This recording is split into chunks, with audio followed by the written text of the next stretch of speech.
When the Defiance docked with Tau Ceti Starbase, an incredible scene was waiting for them. Commander Fanon was telling the truth when he said that Ino had caused an uproar among the simulation controllers. When Ino stepped off the Defiance and into the Starbase's anchorage module, she walked into an ongoing controversy. The first day of the war game had gone off script, to say the least. While Ino walked to the crew lounge to take some time off, she listened to angry conversations between Coalition officers and simulation controllers. She quickly figured out what was going on.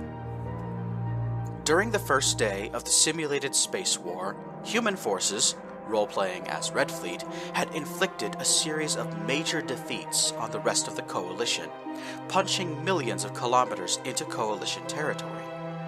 The Betria was not the only Coalition vessel marked destroyed by simulation controllers, but she was the biggest. But Ino did not realize the extent of the situation until she reached her destination, a portion of the crew lounge designated the Junior Officers' Recreation Room. Ino just barely stepped over the threshold when a voice called out, "There! That's her!" Suddenly, Ino was swarmed by ensigns and junior-grade lieutenants, all bombarding her with questions. "How did you get the lithoids to let you do that? Did you really strafe the Betria 3 times? Did you bribe the simulation controller? I thought you were captain of the Defiance. What are you doing down here? Yo, Esperanta, are you single? Have you heard what the toxoids are saying about you?" Ino could not even get into the room, let alone find a seat. "What the hell? What's going on?" Ino raised her voice. "You're famous," an American officer said. "Look at the big screen. Soldiers, at ease. Let her listen." Ino was guided to the far end of the rec room, where a dozen digital television screens were arranged on a grid in the wall. The American waved to get the attention of another soldier. "Turn up the Military Times network," he said.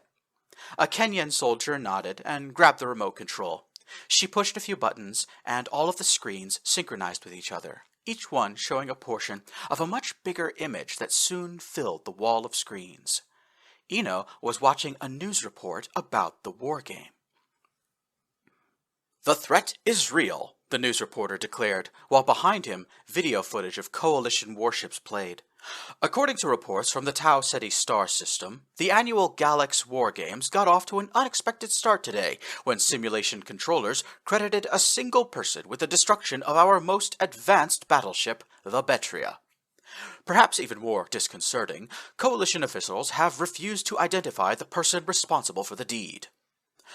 Our sources within the Coalition military tell us that a junior officer from Earth devised a way to evade the most advanced sensors in the Coalition and bring her frigate-class vessel to a position where, were this a real battle, the supercapital ship Betria would have been annihilated 3 times over without ever knowing what happened.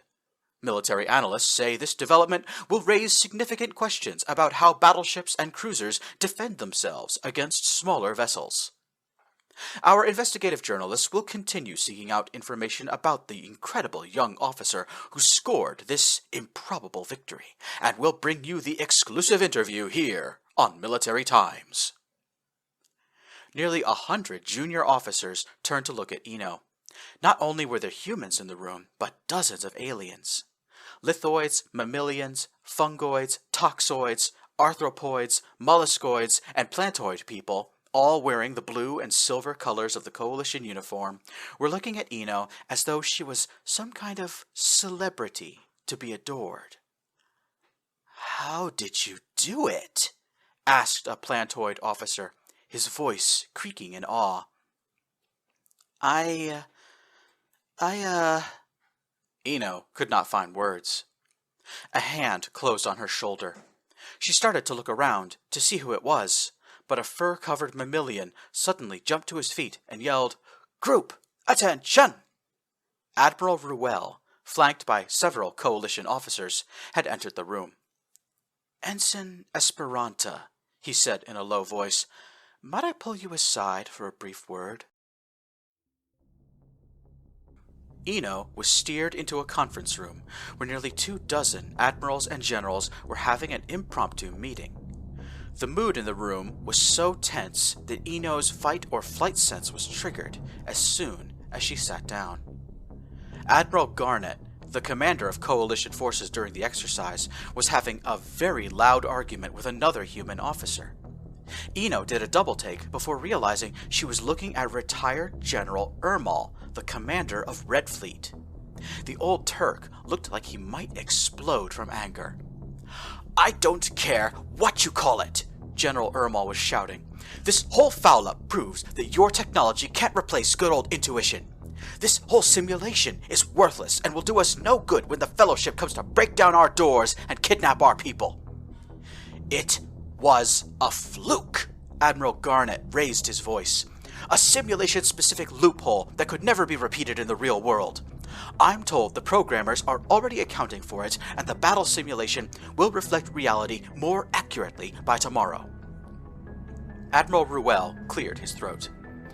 "Gentlemen, can you give us the room, please?" Garnet and Ermal stopped their argument. They looked around. "Is this the girl who did it?" Admiral Garnet said, pointing at Ino. Ino bristled at being called a girl and dug deep to find a reserve of willpower. Ino stood at the position of parade rest, keeping her hands clasped behind her back and staring the Admiral in the face, trying hard not to look away. "She is," Admiral Ruel said. "We tried to conceal her identity, but word got out before Defiance reached space dock. There was nothing we could do. Ermal, your Red Fleet is leaking intel like a strainer. Go do something about it. Admiral Garnet, we'll give you our answer about the Betria in a few hours' time. Please go back to your fleet. We'll call you." The two commanders departed, leaving Ino in the conference room with 24 agitated simulation controllers. She was told to explain everything. It took Ino nearly an hour and a half to explain everything she did leading up to the flyby attack on the Betria. Then one of the simulation controllers pulled up a tablet computer and started reading testimony taken from the Betria's captain. Ino was shocked to learn that she had achieved complete surprise against the simulated enemy. The Betria's crew did not know they were under attack until they received notification from the Oppenheimer that their ship was destroyed. Finally, Admiral Ruel raised a hand for silence. "It's clear to me that our simulation control scheme has suffered a systemic failure of imagination," Admiral Ruel said. "The issue of the sensory blind spot appears to be a highly situational 1-in-a-million scenario. It was exceedingly rare, but we must accept that it is not impossible. Ensign Esperanta managed to spot and exploit this hidden vulnerability, which means our enemies will be able to do the same. However, we cannot ignore the fact that this vulnerability was exposed by a failure to properly prepare and program the battle simulation. Therefore, I suggest we nullify the results of today's sim. Respawn the Betria and her escorts at the starting position and reset all battlefield positions to the way they were at 0900 this morning. Do I hear any objections?" The other simulation controllers signaled their agreement, and one of them, a toxoid lifeform wearing a pressure suit because he could not survive in an oxygen-nitrogen atmosphere, spoke up. "General Ermal is going to hate this." "That's his problem," Admiral Ruel said. "Let's get to work." "Oh, and you." Ruel looked at Ino. "The sim controllers have grounded your ship for the next 3 days, he said. "If I were you, I'd lay low for the duration. Oh, and keep an ear out for a message from me." He winked, then ordered Ino to leave. The Defiance was stuck in space dock for the next 3 days. Military police were investigating every inch of the ship, trying to find proof that Ino had somehow cheated during the war game. "The whole crew of the Betria has taken a set against you," Brisbane told Ino at the end of day 2. "Don't worry, you've got 50 officers, including a couple of admirals, who are swearing on the Bible you didn't do anything wrong." Ino and Brisbane were sitting in an officer's billet that had been set aside for Ino. It was located in the crew quarters module of the Tau Ceti starbase and had a single window that offered a spectacular view of the star system below.